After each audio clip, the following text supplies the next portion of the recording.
Messiata Dishmaya, Masechet Baba Kama, Dav Zayin, nous commençons Davav Amoudbet, 7 lignes avant la fin. La Gemara donc reprend Rabbi Akiva Omer, Loba Katuv, la Legabot, Nezakim Mina Idit.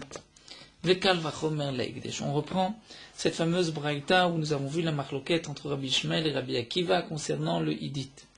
Nous avons conclu dans les dernières lignes que la marloquette entre Rabbi Akiva et Rabbi Ishmael, c'est lorsque le Nizak, c'est-à-dire celui qui a été endommagé, a un terrain qui est appelé Idit, donc de bonne qualité, terrain fertile, un bon terrain, mais ce terrain vaut à peine la ziborite, c'est-à-dire le moins bon du mazik de celui qui est endommagé ou du propriétaire du taureau. Et le mazik, à lui, est un terrain donc ziborite qui correspond au Idit, au meilleur du Nizak, mais a aussi un terrain de Idit qui est très fertile, qui est encore meilleur que celui du Nizak. D'après Rabbi Ishmael, on regarde par rapport au Nizak. Et donc le mazik devra donner le ziborite, le terrain le moins bon, puisque ce terrain correspond au meilleur du Nizak, donc il devra payer avec ce terrain. On va évaluer le dégât et on payera une partie du terrain ou tout le terrain, tout dépend combien était le dégât qui a été causé. Alors que d'après Rabbi Akiva, le mazik devra payer du meilleur de ses terrains à lui, donc il payera le Idit, même si le Idit correspond à beaucoup plus, beaucoup mieux que le Idit, le meilleur du Nizak. Ensuite, nous avons vu que Rabbi Akiva nous dit, Loba Katuv Legavot Nizakim Naidit, donc le passouk nous vient nous dire que les Nezakim, on vient prendre Minaïdit du meilleur, donc du meilleur du Mazik, le Kalvachomer le Egdesh. Rabbi Akiva rajoute ces quelques mots, Kalvachomer a plus forte raison pour le Egdesh, pour ce qui appartient au Beth Amikdash. Et ça, c'est ce que la Gemara va essayer d'expliquer. Que signifie Kalvachomer le Egdesh? Maï Kalvachomer le Egdesh. Alors tout d'abord, la Gemara propose, il m'a denagar Torah didan. Si c'est dans le cas où a encore né Torah, le shor, le taureau d'Idan, le nôtre des Torah des Egdesh, au shor du Egdesh. C'est-à-dire que notre taureau a encore né le taureau du Egdesh. Et là, Rabbi Akiva vient nous dire qu'on doit payer du meilleur de nos biens, du Idit. La Gemara pose la question, mais notre taureau qui est endommagé, le taureau du Egdesh, on n'est pas tout, puisque la Torah dit shor re'e ou amarachmana. C'est-à-dire lorsque un taureau va encore né le taureau de son prochain. Et re'e ou amarachmana velo shor shel Egdesh. Donc si mon taureau a endommagé le taureau du Beth Amikdash, je suis patour. Donc on ne peut pas dire qu'on doit payer Minaïdit. Et là, alors la Gemara reprend Léomer, on parle dans le cas d'un homme qui dit je prends sur moi une nedava d'offrir un mané, donc une pièce au Beth Amikdash. Dati Gizbar, le responsable du Beth Amikdash. Le Gizbar vient, Veshakil Meidit, et il prendra du meilleur du Idit. C'est-à-dire, comme on le pense ici dans la Havamina, je dois de l'argent au Beth Amikdash, puisque j'ai décidé de faire un don au Beth Amikdash, et le Gizbar va prendre du Idit du meilleur, demande la Gemara, Loye la Baal Chov, vis-à-vis du Beth Amikdash, c'est comme une dette, et donc le Gizbar est comme le Baal Chov, et cet homme-là doit au Beth Amikdash de l'argent, et nous avons une règle, Baal Chov, Benonit, le Baal Chov doit prendre Benonit, c'est-à-dire du terrain qui est moyen, et non pas du meilleur. Donc Rabbi Akiva ne peut pas nous dire cela non plus. Rabbi Akiva, Kol Baal Chov Name Beidit, peut-être que tu diras que Rabbi Akiva pense que tout Baal Chov, dit Reuven, doit de l'argent à Shimon. Shimon pourra se faire payer par du Idit, c'est-à-dire du meilleur. Il pourra venir prendre le Idit le meilleur. Si c'est vraiment ce que Rabbi Akiva pense, et donc c'est pour cela que lorsqu'on fait un don au Beth Amikdash, le Gizbar peut même prendre du Idit. La Gemara nous dit, calez mes frères, mais on peut poser une question. C'est différent, on ne peut pas comparer le Baal Chov au Egdesh, mal les Baal Chov, Sheken Yafe Kocho Benizakim. Un Baal Chov, dit Reuven qui doit de l'argent à Shimon. Shimon peut se faire payer par du Idit du meilleur, puisque si Reuven avait causé un dommage à Shimon, Reuven aurait dû payer du Idit du meilleur. Donc, puisqu'on voit pour un homme et son prochain, c'est-à-dire pour Reuven et Shimon, on voit que Ben Izakim, Shimon a la force, il a fait Kocho. C'est-à-dire sa force est belle, il a de la force pour pouvoir prendre le meilleur. Donc peut-être que pour le Baal Chov, c'est vrai qu'il prendra le meilleur. Mais Thomas Begdesh, mais à propos du Egdesh, du Bet Hamikdash aura Kocho Ben Izakim, comme nous l'avons vu, si mon taureau a endommagé le taureau du Bet Hamikdash, je suis pas tour. Donc aura Kocho, la force du Egdesh est faible dans les Nizakim, dans le din du dégât. Donc on ne peut pas apporter une preuve, c'est-à-dire apprendre le din du Baal Chov, du Bet Hamikdash, du Baal Chov de Ré ou de son prochain, puisque peut-être, c'est vrai que Rabbi Akiva pense que tout Baal Chov, il devra se faire payer par Idit, par le meilleur, mais pour le Bet Hamikdash, peut-être que non. Donc on ne peut pas dire un Kalvachomer, la Egdesh, que c'est sûr qu'on prend du Idit. Alors la Gemara reprend et nous dit, Léolam, on parle, comme on avait voulu le dire au début, des Nagar Torah Didan et Torah d'Egdesh. On parle dans un Nézek, un dégât. Mon taureau a encore né le taureau du Bet Hamikdash. Et là, Rabbi Akiva vient dire Kalvachomer la Egdesh, qu'on doit payer Beidit avec le meilleur. Mais la question que tu as posée, Shor et Wamar Manavelo Shor chez l'Egdesh, que lorsque mon taureau a endommagé le taureau du Bet Hamikdash, je suis pas tour, puisque la Torah dit Shor et Velo Shor chez l'Egdesh. L'Agma répond, ça ce n'est pas une question. Pourquoi? Puisque Rabbi Akiva pense savoir là que Rabbi Shimon ben Menassia. Comme nous allons le voir, d'après Rabbi Shimon ben Menassia, lorsque mon taureau a endommagé le taureau du Bet Hamikdash, ou tout ce qui appartient au Bet Hamikdash, on doit payer. Ce que le Passouk nous a dit Shor et on a exclu le vélo Shor chez l'Egdesh, ce n'est pas une koula. Ce n'est pas pour dire que le Shor chez l'Egdesh, on n'est pas tour si on l'a endommagé, mais pour nous dire qu'au contraire, c'est plus ramour que le Shor chez l'Idiot. Dans Shor chez l'Idiot, il y a une différence entre le Tam et le Mouad. Les 3 premières fois, on ne payera que Chatsi Nezek. À partir de la 4e fois, on payera Nezek Shalem. Pour le taureau du Bet Hamikdash, dès la première fois, il est Mouad et il payera Nezek Shalem. Et donc ça, c'est ce que la Gemara nous dit. Rabbi Akiva pense comme Rabbi Shimon ben Menassia d'Etania, comme nous l'avons vu dans la Braïta, Rabbi Shimon ben Menassia Omer, Rabbi Shimon ben Menassia nous dit Shor shel Egdesh, Nagar Shor shel Idiot, le taureau du Bet Hamikdash qui a endommagé le taureau d'un juif, Patour, le taureau du Bet Hamikdash est Patour, ne doit pas payer. Puisque la Torah dit qui gof Shor Ish, le Shor d'un homme, va encorner le Shor de son prochain. Le Egdesh n'est pas Ish. Inversement, Shor shel Idiot, Nagar Shor shel Egdesh, le Shor du Idiot, d'un simple juif qui a endommagé le Shor du Bet Hamikdash. C'est vrai que nous avions une dracha Shor et Uvlo Shor shel Egdesh, donc on va dire qu'on n'est pas tour. Eh bien non, Rabbi Shimon ben Nassia nous dit Ben Tam Ben Mouad, Meshalem Nezek Shalem. Qu'il soit Tam, c'est-à-dire non averti ou Mouad ou averti, Meshalem Nezek Shalem, soit simple ou Mouad, il payera Nezek Shalem. Donc on va expliquer ainsi. Rabbi Akiva pense comme Rabbi Shimon ben Nassia. Donc mon taureau a endommagé le taureau du Bet Hamikdash, on doit payer. On va payer, mais il dit du meilleur. Ça c'est le Kalvachomer le Hegdesh. Alors la Gemara continue et nous dit si vraiment c'est là l'explication de Rabbi Akiva que Kalvachomer le Hegdesh, que pour le Hegdesh on payera Minaïdit. Alors demande la Gemara Rabbi Ishmael et Rabbi Akiva. Nous venons de rapporter une marloquette entre Rabbi Ishmael et Rabbi Akiva.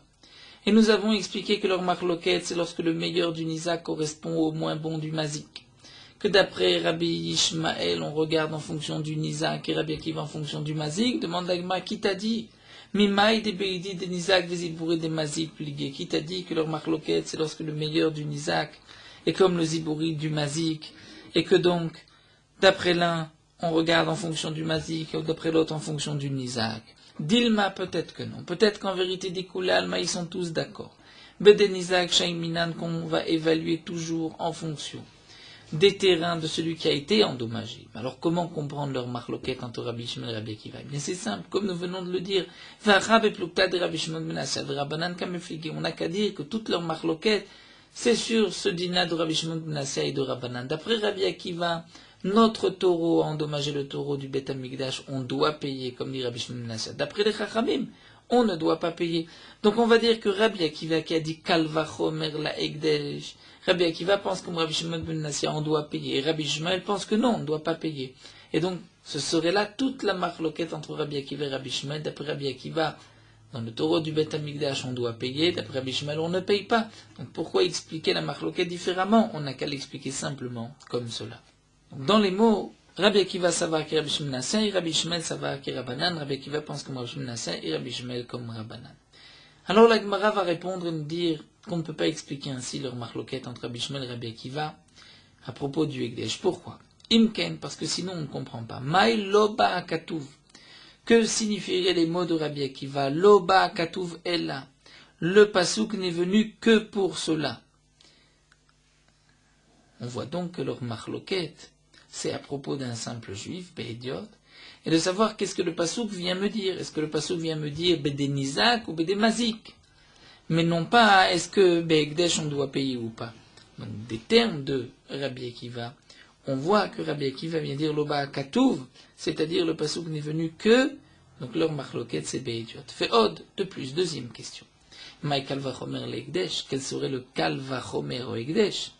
C'est-à-dire, si ce que pense Rabbi Akiva Mina Idit, c'est-à-dire on prend toujours du Idit du Nizak, de celui qui a été endommagé. Donc si le Idit du Nizak correspond aux Zibouri du Mazik, on ne va pas obliger le Mazik à payer du meilleur de ses terrains à lui, mais il donnera le moins bon qui correspond au meilleur terrain du Nizak. Donc en vérité, on est Mekil, on va alléger le remboursement du Nezek, puisque toute personne préfère payer avec un terrain de moins bonne qualité, même s'il doit donner plus grande superficie, plutôt que de payer avec un terrain qui est fertile, qui est idite, qui est recherché. Donc si c'est ainsi, Rabbi Akiva est Mekil. Donc s'il est Mekil, on ne peut pas dire Kal Vachomer, et à plus forte raison pour le Ekdesh, qu'il y a une Khumra, au contraire, là on va dans la Kula. Si tu es Mekil, tu ne vas pas dire le Ekdesh qui est Chamour, à plus forte raison qu'on va être Mekil. Non, ça ne marche pas, on ne peut pas dire un Kalvachomer dans ce sens-là. Troisième question, Ha'amar Ravashi. Ravashi nous a dit que Tanya Be'adia, nous avons une Braïta qui nous dit explicitement que leur marloquette, c'est ce que Bédé Mazik, Bédé Nizak. Puisque la Braïta nous dit Metav Sadé ou Metav Karmo Ishalem, il payera du meilleur de son champ, du meilleur de sa vigne. Et bien là, Rabbi Shmuel nous dit Metav Sadé ou Shel Nizak ou Metav Karmo Shel Nizak, du meilleur des terrains du Nizak. Et Rabbi Akiva même Metav Sadé ou Shel Mazik ou Metav Karmo Shel Mazik. Et Rabbi Akiva dit non, le meilleur terrain du Mazik et la meilleure vigne du Mazik. Donc la conclusion de la Gemara est la suivante.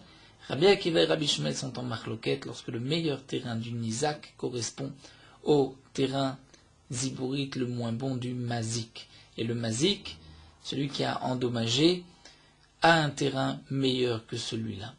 D'après Rabbi Shmuel, il devra payer le Zibourite, puisque ce Zibourite correspond au meilleur du Nizak. Et d'après Rabbi Akiva, il devra payer par le Hidit le meilleur, puisque Bédé Mazik Shaiminan. Et le Kalvachomer l'Ekdesh, nous avons expliqué, c'est lorsque notre taureau a encore né le taureau du Beth Amikdash, où là, Rabbi Akiva pense comme Rabbi Shimon ben Menassia que même un taureau simple, tam, doit payer Nezek Shalem, il devra payer du meilleur du Mazik, comme pour un idiote.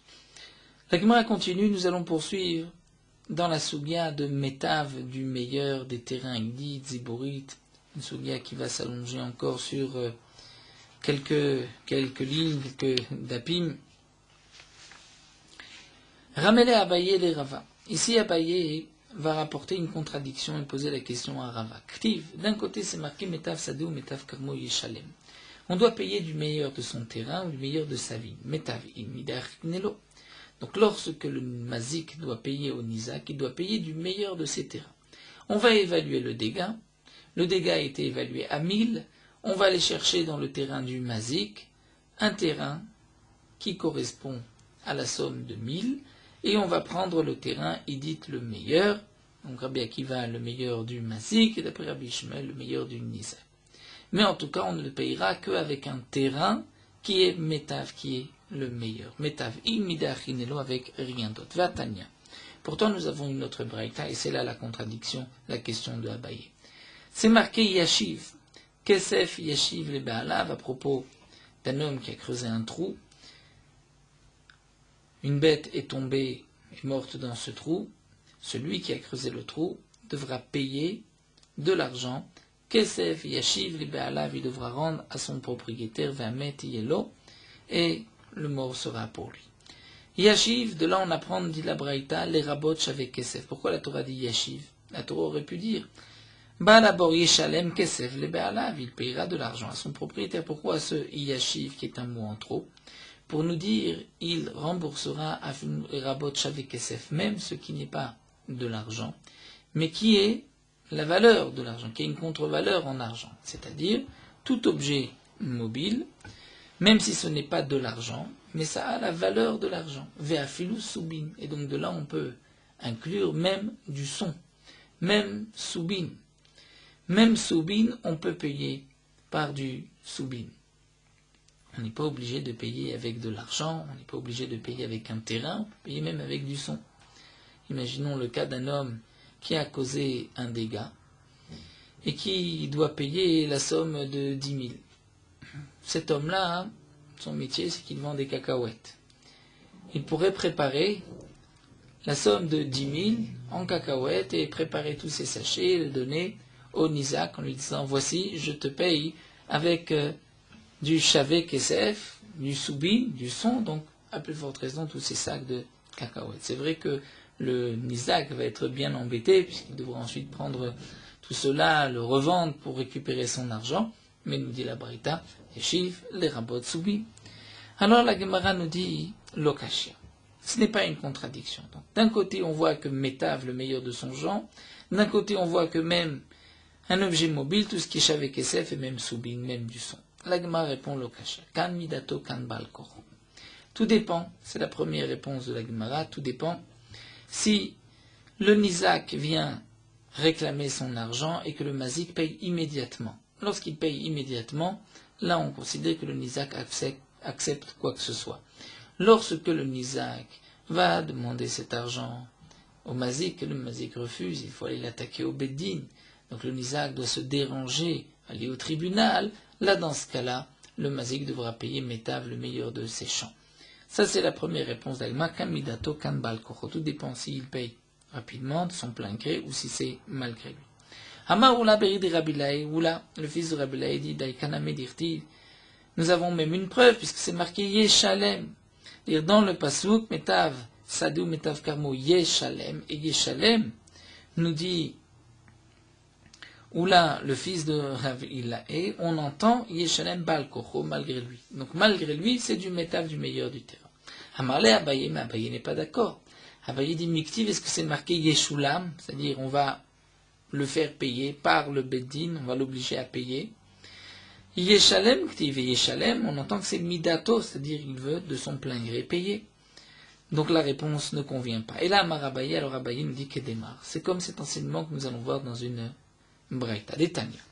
Donc on va d'abord se pencher sur le din de la Braïta et ensuite on reviendra à notre contradiction et l'explication des psukim. Batim sadot ou keramim.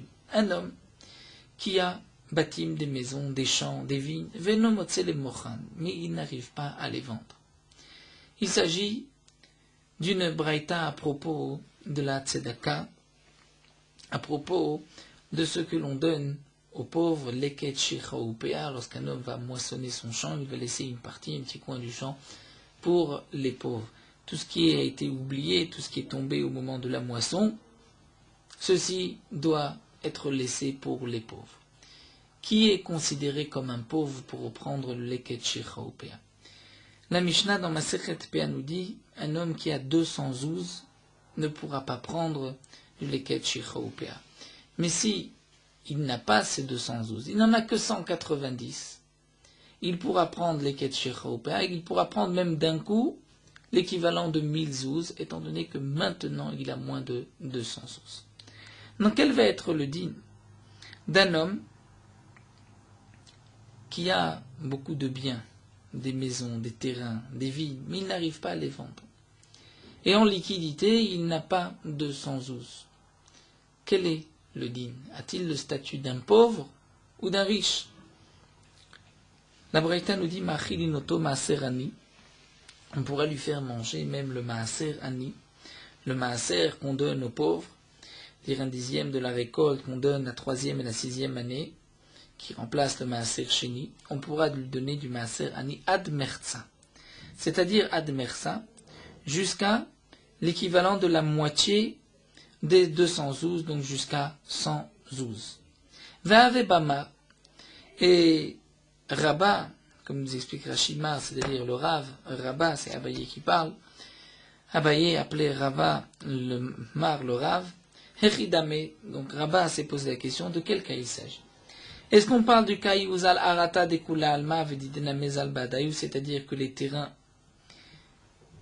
ont perdu de leur valeur, et pas seulement ces terrains à lui, mais les terrains de tout le monde. Arata de Kula Alma Vedidinamezal Badayu, ces terrains aussi ont perdu de leur valeur. Donc c'était un homme qui avait des terrains d'une valeur de 212 et plus, mais qui aujourd'hui n'ont plus cette valeur parce que l'immobilier est tombé et que donc il ne peut pas le vendre à plus de 200. Alors nous dit l'Agma Filutuvan Amélis Poulé. Donc cet homme-là a le statut d'un pauvre. On peut lui donner même plus que 112 des Hazol, des Kulal Maname, puisque les terrains des autres aussi ont perdu de leur valeur. Donc cet homme-là a moins de 212 dans les mains. Elle a, mais nous dit l'Agma, non, on parle dans le cas des Okir, Arata des Kulalma. C'est-à-dire les terrains des autres ont gardé leur valeur, c'est c'est assez cher. Seulement, Védidé le sien, Aïdé de Aïel Venafik Azouzé, étant donné que lui sort et rentre, c'est-à-dire il cherche à vendre. On sait très bien que lorsqu'un homme cherche à vendre, c'est l'occasion de lui faire baisser le prix du terrain. Donc cet homme-là, étant donné que les gens savent qu'il recherche, il veut vendre, Aïl Venafik Azouzé, il sort, il rentre pour avoir un peu d'argent, Zal Aré, son terrain vaut moins que 212. Donc en vérité, c'est un terrain qui vaut plus que 212, mais comme lui a besoin d'argent, donc ça vaut moins que 212. Et donc c'est pour cela qu'on pourrait prendre même jusqu'à 112 de Maaser Ani, demande Agma, pourquoi? Même moins que 112, on ne devrait pas lui donner, étant donné que ces terrains valent 200. Bon, c'est vrai qu'il n'arrive pas à lui en tirer, mais ça c'est à cause d'une raison, c'est-à-dire d'une raison, on va dire, parallèle. V'amar mar Allah, et donc Rabat a répondu sur cette question, sur cette braïta, que l'Otsricha, on ne parle que dans le cas des Beyomé Nissan, Yakre Arata, que à l'époque du mois de Nissan, le terrain vaut plus que à l'époque du mois de Tishri, Zal Arata. Pourquoi Rachid nous explique, lorsqu'un homme achète un terrain au mois de Nissan, il a le temps de le labourer en été, et il va semer son terrain au mois de Tishri, de Sukkot et de Cheshvan. Lorsqu'on achète un terrain au mois de Nissan, on est sûr de la production de l'année prochaine de Cheshvan, et donc on va acheter le terrain plus cher que si on l'achète au mois de Tishri, où là on n'a pas eu le temps de se préparer, on ne pourra pas semer cette année. Donc là on parle d'un cas, nous dit Rabat, où un homme se trouve au mois de Tishri, et il doit vendre son terrain parce qu'il n'a plus de quoi manger. Dékolal Manatrad Nissan, en général les gens, qu'est-ce qu'ils font? Ils attendent jusqu'au mois de Nissan pour que le terrain prenne un peu plus de valeur et qu'ils puissent le vendre mes avenets. Et si cet homme-là avait attendu le mois de Nissan, il aurait pu vendre son terrain à la somme de 200. Et donc là, il n'a pas le statut de pauvre, il n'a pas besoin de prendre du Maaserani, il n'a pas le droit non plus de prendre du Maaserani. Mais celui-ci, il va les outils, étant donné qu'il a besoin d'argent. Donc Zavin, il va vendre comme le prix de maintenant. Donc puisqu'il va vendre comme le prix de maintenant, il ne pourra pas en retirer les 212. Donc on va dire il peut prendre du Maaserani jusqu'à 112. Pourquoi? Atpalga ochelemezal, tfelav un terrain qui vaut 200 au mois de Nissan, au mois de Tishri, l'habitude c'est qu'il perde de la moitié de sa valeur, donc il va être vendu pour le prix de 100. Donc puisqu'il va être vendu pour le prix de 100, on pourra permettre à cet homme-là de ne pas attendre jusqu'au mois de Nissan, de le vendre au prix de 100, il recevra du Maaser Ani donc pour compléter, pour arriver aux 200. Et donc ça c'est l'explication que nous a donné Rabat dans la braïta de Maaser Ani. Un homme qui avait des champs et qui ne peut pas les vendre, on va lui donner du Maaser Ani ad Merza jusqu'à la moitié. Pourquoi jusqu'à la moitié? Donc il s'agit d'un homme qui se trouve au mois de Tishri, qui doit vendre son terrain, il ne peut pas le vendre au prix de 200, mais il va le vendre au prix de 100, donc il pourra recevoir du Maaser Ani, étant donné que là, il est obligé de vendre en fonction du prix de maintenant. Et donc, voici comment Abaye va répondre à la contradiction entre Metav Sadeu et Yashiv les Rabot Afilu Subi. Eh bien, Abaye nous dit, Ve'achaname ici aussi, on parle dans le cas Gabenizakim à propos des dégâts, d'Ine Beidit. Il doit prendre du Hidit. Il doit prendre le meilleur des terrains, se faire payer avec le meilleur du terrain. Et donc on parle dans le cas où au mois de Nissan, le terrain a plus de valeur qu'au mois de Tishri. Le dommage a été causé au mois de Tishri, et c'est un dommage qui vaut 100. Lorsque le Nizak vient se faire payer, il vient se faire payer un mané, 100 c'est un mané, 112 un mané, des terrains du Mazik. Et il doit prendre quoi? Du Hidit, du meilleur. Donc il va dire au Mazik, paye-moi avec ce terrain pour la valeur de 100. Donc il va lui demander, on va dire, pour la valeur de 100, il va avoir un terrain de 200 mètres carrés pour la valeur de 100. Mais si le Mazik avait attendu jusqu'au mois de Nissan, son terrain de 200 mètres carrés, il aurait pu le vendre 212. Donc d'une certaine manière, le Mazik, lorsqu'il va payer avec ce terrain-là de Hidit, il va perdre 112. Son dégât, c'est seulement 112. S'il avait attendu jusqu'au mois de Nissan, il n'aurait pu donner que la moitié du terrain, 50 mètres carrés, et là il va devoir donner les 100 mètres carrés. Donc quel est le din? Alors la Gemara continue et nous explique. Vi amar le'i ou avli benonit tfe pourta.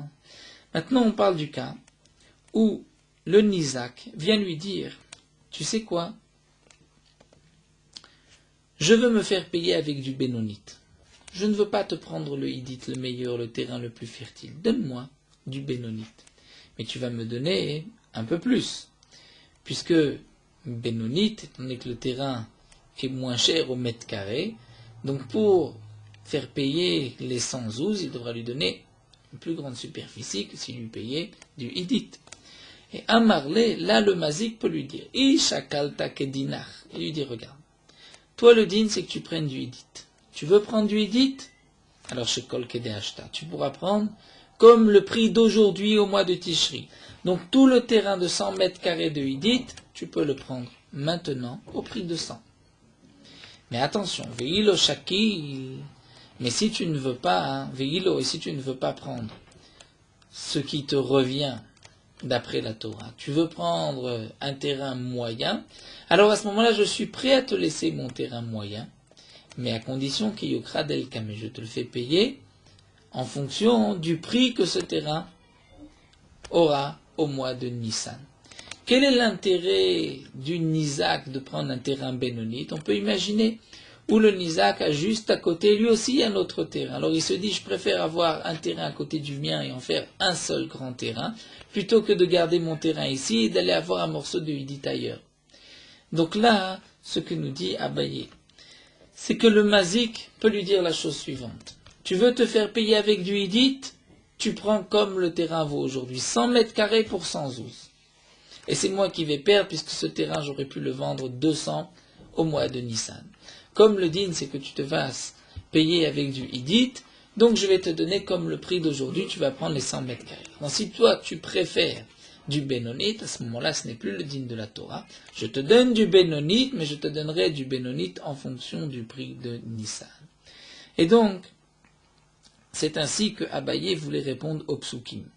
Le pasouk Yashiv, qui vient nous dire les rabbot soubin, pour nous dire que si le Nizak veut recevoir du soubin, c'est-à-dire il veut prendre un terrain moyen parce que lui il a un terrain à côté, il préfère prendre ce terrain moyen, bien le din est qu'il devra prendre comme le prix au mois de Nissan, les rabbot Shav et Kesef, et puisque ça vaut au mois de Nissan ce prix-là, eh bien il recevra en fonction de ce prix-là du mois de Nissan. Ça, c'est donc ce que Abaye vient nous dire. Mais Matrifla Ravacha Bar Yaakov n'est pas d'accord. Ravacha Bar Yaakov nous dit, ce n'est pas logique. Le Nizak peut se faire payer avec le meilleur des terrains du Mazik. Lorsqu'on dit le meilleur, c'est-à-dire il peut se faire payer même avec le meilleur. Mais tu ne vas pas dire que par rapport aux Bénonites ou par rapport aux Zibourites, il ne peut pas recevoir ce qu'il aurait pu recevoir dans le Hidit. Et tu ne peux pas dire que le Hidit il va recevoir comme le prix d'aujourd'hui et donc gagner, alors que Bénonite ou Zibourite, ce n'est que avec le prix de Nissan. Si le Nizak peut se faire payer avec du Hidit, donc il peut, à plus forte raison, se faire payer avec du Bénonite dans les mêmes conditions, c'est-à-dire en fonction du prix de maintenant. C'est ce que demande Ravacha. Si c'est ainsi, que tu dis que lorsque le Nizak réclame Benonit, il se fera payer en fonction du prix de Nissan et donc il perdra.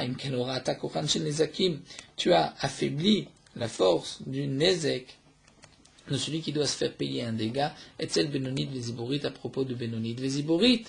De Rachmana Amar Mimetav, la Torah dit tu prends du meilleur, Vatamarta, toi tu dis non, mais Benonit Véziborit, Namelo il ne prendra pas, l'eau il ne prendra pas. Si la Torah dit il peut prendre du meilleur, à plus forte raison qu'il peut prendre Benonit Véziborit en fonction du prix de maintenant. Et la Maravacha Bar Yaakov, donc la Gemara reprend, il nous dit non. Voici ce que Ravacha Bar Yaakov nous dit. Si vraiment tu veux nous dire Ravacha Bar Yaakov, donc on ne va pas répondre à la question de Yashiv et de Metav. Mais Ravacha Bar Yaakov vient nous dire, si tu veux comparer le din de Rabba, que Rabba nous a rapporté à propos du Maaser Ani, d'un terrain qui vaut aujourd'hui moins que ce qu'il vaudra au mois de Nissan, si tu veux faire une comparaison, ça tu peux faire la comparaison avec les Baal Chov, mesdames, c'est-à-dire Baal Chov dîner Benonit. Nous savons que le Baal Chov, Réhouven a prêté de l'argent à Shimon, Shimon va se faire payer avec du Benonit, terrain moyen. Veilla Marley. Maintenant, on peut dire que Shimon vient dire à Réhouven, ne me paye pas avec du Benonit, paye-moi avec du Ziborit, un terrain qui est encore moins bon, mais je préfère puisqu'il est proche d'un de mes terrains. Donne-moi Ziborit fait pour une plus grande superficie. À Marley, là, le Baal Chov peut lui dire, Réhouven peut dire à son Baal Chov, Ishakal takedina, si tu prends comme le digne de prendre Benonit, Shakol kedashta, tu vas prendre en fonction du prix d'aujourd'hui. Veilo, mais sinon, si tu veux du Ziborit, Shakil ki ukra de lekame, tu prendras comme le prix cher du mois de Nissan, et donc tu recevras une plus petite superficie.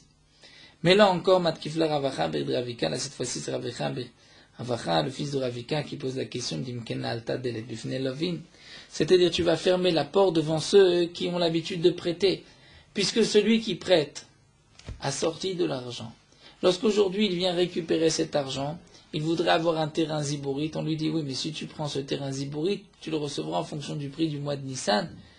Tu lui fermes la porte, demain il ne prêtera pas de l'argent, il va dire, mais si j'avais encore cet argent dans les mains, j'aurais pu acheter un terrain en fonction du prix d'aujourd'hui. Maintenant que je t'ai prêté cet argent que tu dois me rendre, tu me fais payer en fonction du prix de demain, du prix de Nissan, ce n'est pas logique. La Marley, il va dire, il avait les ouzés. Si j'avais de l'argent avec chaque équité d'achat, j'aurais pu prendre en fonction du prix d'aujourd'hui, acheter des ouzés gabar. Maintenant que l'argent se trouve chez toi, Eshkol ki ukrad et les kameh, je vais devoir prendre en fonction du prix cher des Lekame qui se trouvent au mois de Nissan, ce n'est pas logique. Et la Maravacha Berid Ravika, Ravacha Berid Ravika reprend et dit non, Ikalid Mouye, si on veut comparer le din de Rabat qui a été dit à propos du Maaser Ani, qu'on prendra jusqu'à la moitié, jusqu'à Dmerza de Maaser Ani pour celui qui a des terrains qui ont la valeur de 200. Mais il ne peut pas les vendre aujourd'hui au mois de Tishri, c'est moins cher qu'au mois de Nissan. Donc s'il vend aujourd'hui, il ne pourra pas le vendre pour le prix de 200, mais que le prix de 100. Donc il pourra recevoir du Maaser Ani pour compléter jusqu'au prix de 200. Et ça, on peut le comparer à la Ktubat Isha. La Ktubat Isha, c'est-à-dire la Ktuba d'une femme. Le din d'un homme qui divorce ou un homme qui décède, la femme pourra se faire payer le montant de sa Ktuba de son mari si elle a divorcé ou des héritiers si le mari est décédé, mais elle prendra Bézibourit, c'est-à-dire du terrain le moins fertile, le moins bon.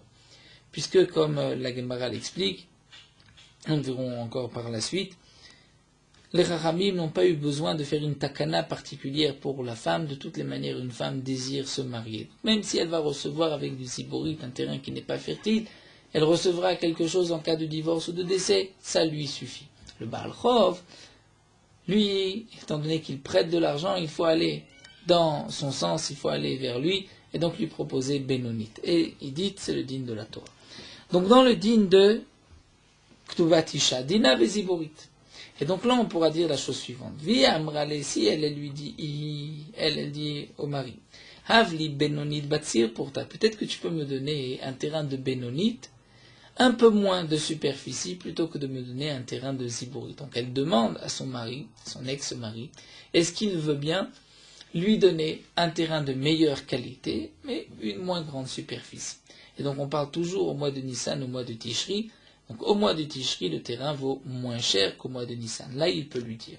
Hamarla, il dit, Ishakal takedinach, si tu vas prendre comme ton din, c'est-à-dire Ziborit Shakol Kedashta, tu peux prendre en fonction du prix d'aujourd'hui. Donc tu gagneras, puisque tu recevras un terrain plus grand pour le prix de ta Ktuba. Veilo, mais sinon, si tu ne veux pas, tu veux prendre du terrain bénonite, je suis prêt, mais chaque lait qui ukra de l'ékamé, tu payeras, tu prendras en fonction du prix du mois de Nissan, et donc elle perdra. Mais ça peut se faire, et c'est ce que nous dit Ravara Beridi Ravika, c'est la comparaison avec le din de Rabat dans le Maaser Ani. En tout cas, nous revenons, puisque nous n'avons pas pu trouver de réponse à notre contradiction. Metav Sadi, ou le meilleur de son chant, ou Yashiv Afilu Subin, même du son. Alors la Gemara répond, Mikol Makom Kasha, donc la question revient, Amarava Ravadino. Kol de Yaivle, mi Metav Litevle. Rava répond, voici ce que le pasuk veut dire. Bien sûr que tu peux donner du Subin, tu peux donner tout ce que tu veux, mais ce que tu donnes doit être Metav, doit être du meilleur. Tu dois donner le meilleur, c'est-à-dire que lorsqu'il y a plusieurs qualités de son de Subin, tu donneras la meilleure qualité. Donc le pasuk qui nous dit Metav, c'est pour nous dire le meilleur. Yashi, c'est-à-dire tu peux payer avec n'importe quoi, mais à condition que ce soit du meilleur. Demande l'agma, ça ne convient pas, la réponse n'est pas suffisante. Va Metav Sadeuktiv, la Torah dit le meilleur de son chant. Ela Keate Rav Papa et Ravuna bet Rabbi Yoshua me berav. L'agma répond lorsque Rav Papa et Ravuna, fils de Rabbi Yoshua, sont arrivés du Bet Hamidrash, Pershua, ils ont expliqué en disant ainsi Kol mile metavru. En vérité, tout ce qui est mobile, tout métaltel qui peut être déplacé, considéré comme métav, comme du meilleur. Quelle est la signification du métav? Un terrain qui est plus fertile. Pourquoi il est métav, il est meilleur? C'est parce que c'est un terrain qui peut se vendre facilement, un terrain qui est recherché. Les métaltelim sont appelés métav, puisque si tu ne trouves pas d'acheteur ici, tu en trouveras ailleurs. Si tu ne peux pas le vendre ici, tu le vendras ailleurs. Les bars, mais à l'exception du terrain. Le terrain, là, il faut donner de l'étev métav, payer avec du métav, qui rit de l'ikfot salasvina, afin qu'il y ait de la demande et que les gens sautent pour l'occasion pour acheter le terrain. Donc là, l'Agma a répondu la contradiction de cette manière. La Torah nous dit, métav sadou, métav karmo ishalem. Si tu payes avec un terrain, puisque le terrain ne bouge pas, alors autant que tu payes du idit du meilleur. Si tu veux payer avec tout objet mobile, métal télim, alors là, tu payeras avec ce que tu veux, même du soubin, même du son, puisque c'est toujours considéré comme du métav, puisque si ça ne se vend pas ici, ça se vend ailleurs. Voilà, nous allons nous arrêter ici. Ensuite, nous avons une autre soubia qui s'étend jusqu'au milieu de Daf Chet. Nous poursuivons Merot Halacha Daf Zayin concernant le din de Keren de la corne. Un taureau qui est endommagé par ses cornes, la Torah nous dit que le taureau qui est endommagé, qui est encorné, est chayav, on doit payer le dégât causé par son taureau. La Torah précise quelle est la caractéristique de ce hav, c'est qu'il y a une kavana lazik, une intention d'endommager. C'est-à-dire le taureau n'a aucun profit par ce dégât, son intention est juste d'abîmer. Et ce n'est pas non plus son habitude, il agit ainsi c'est-à-dire, c'était au hasard, ce n'est pas dans ses habitudes, ceci est considéré comme kéré. Donc tout dégât causé par une bête, où on retrouve ce caractéristique qui est kavanato leazik, une intention d'endommager, c'est une tolada dérivée de kéré, et les propriétaires vont devoir payer le dégât comme les tachloum, le remboursement de la corne qui est endommagée. Une bête qui a mordu, par exemple, ou qui a donné un coup de patte, une ruade qui a endommagé. Ça peut être un taureau, dans l'agma, ça peut être un chien. Un chien qui a mordu, ou une bête qui s'est assise sur des kélim et qui les a cassés, ceci fait partie des dérivés de kérem. Puisque l'intention de la bête dans ses actions est d'endommager, elle n'a pas de plaisir et ce n'est pas non plus son habitude d'agir ainsi. Bien que lorsque la bête va mordre, ceci se fait par les dents. Lorsque la bête va frapper par une ruade, ceci se fait par les pieds. Ce n'est pas une tolda de chaîne de regen, une tolda de keren, étant donné qu'on retrouve le même point qui est kavanatol leazik, une intention d'endommager.